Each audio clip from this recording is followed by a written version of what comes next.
Hey folks, Rob back with yet another C64 gameplay. This week it's Rick Dangerous.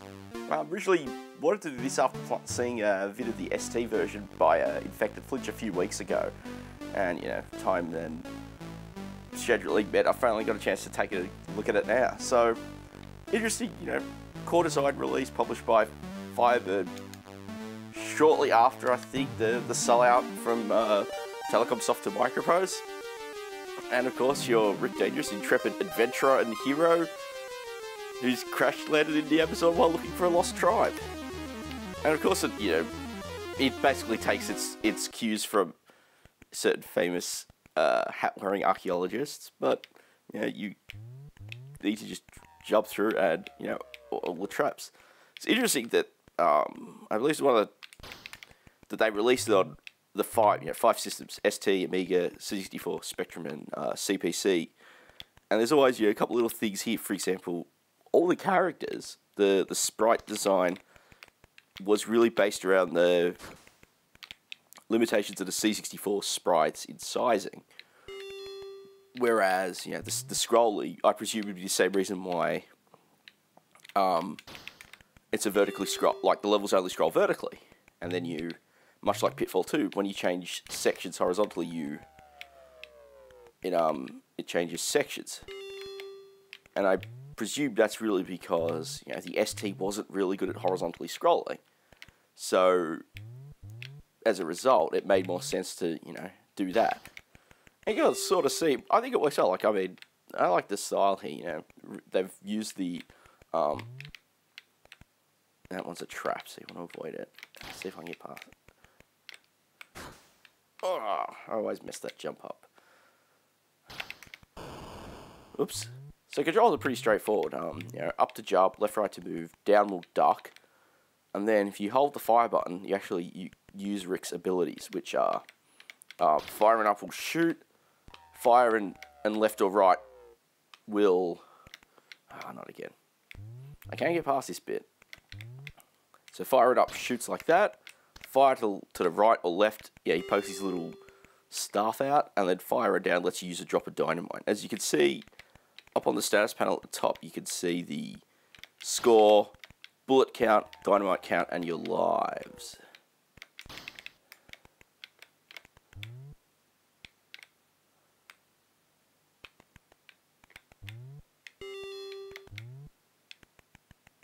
So yeah.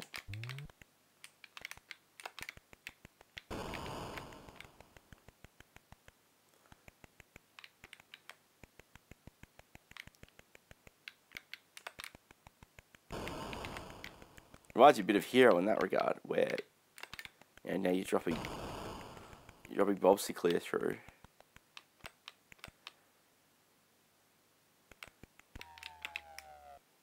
Oh!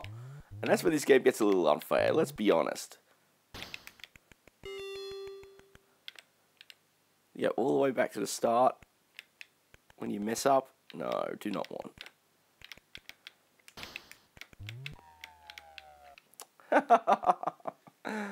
Alright. Some people aren't a fan because of the memory test nature of it, but that is sort of right of the middle for your 8-bit or 16-bit platform. Let's see what we do. Damn it, not close enough. Yeah, the sounds. No, the title tune you've heard on the score is nice and jolly. The sound effects are a bit weak though. A bit of a shame. It would have been really nice had they. Oh, damn sprite priorities. Alright, this is like my last life, so I have to be careful now.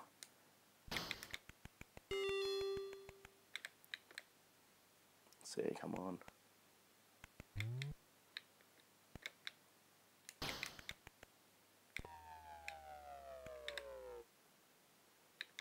Laying down traps like a boss. Alright.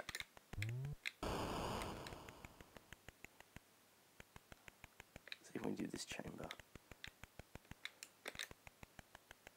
So all up, I believe there's 3 or 4 levels like this all up. This is, you know...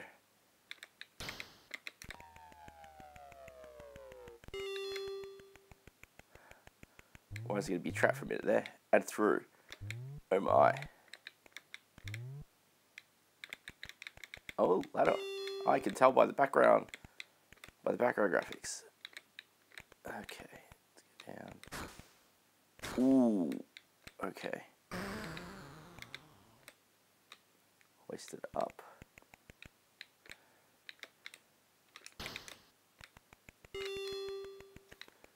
Alright. Oh! No fair. No fair at all. Alright, we'll go for another run.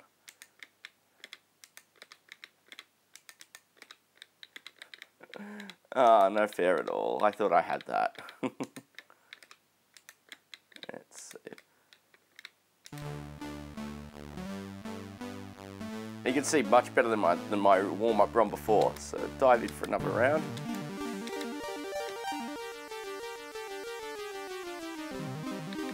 I have to admit, I do love that opening. You know exactly what you're parroting when you see that come up. And I do have to chuckle that it takes the tribesman out as well. Yoink.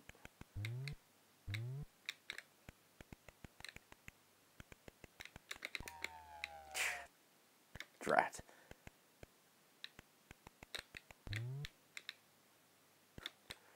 I just love that animation as well. You know, they use the sprite multiplication. Is that the term? I can't remember. Basically, scaling up the player sprite when you die really well here, which is good. Yeah, little hardware trick, but it works. It works well. We're not going to get anywhere near as far as we did last time, are we? Down we go. Alright.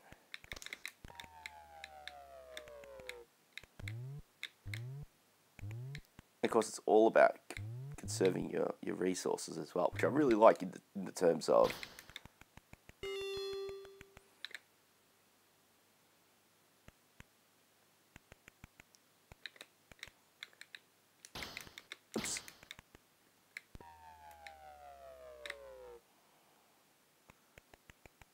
yeah. Oh, oops. Oh well. You know what, like I said, I got this quite a few months ago, just as a budget release, sadly. And yeah, I put a bit of play in, but I haven't really had a chance to have a massive amount of play. So it's been good to just fire this up and go for it. And I am enjoying it. It is a tough game. And it is, you might say, for want of a better term, to use the overplayed trope, the Nintendo hard, and it isn't easy. But I think it's kind of fair because of the levels are up. I don't understand why I die from a rock.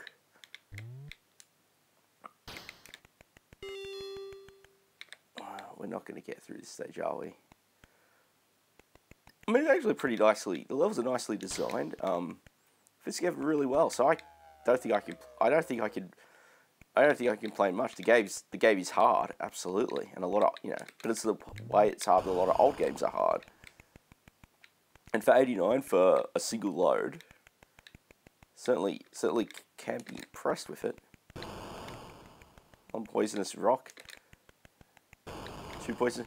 Don't ask me why that rock was poisonous. No, I'm not going to go for it.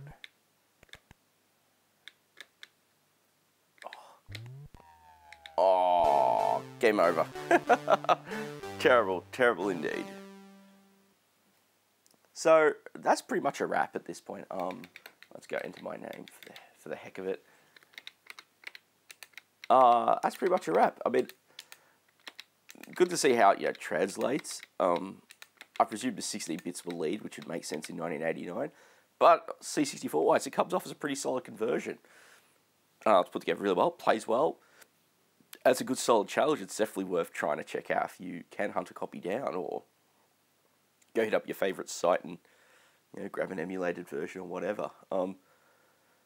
Thanks again for watching. It's been great. This is a great game, and I do have to recommend.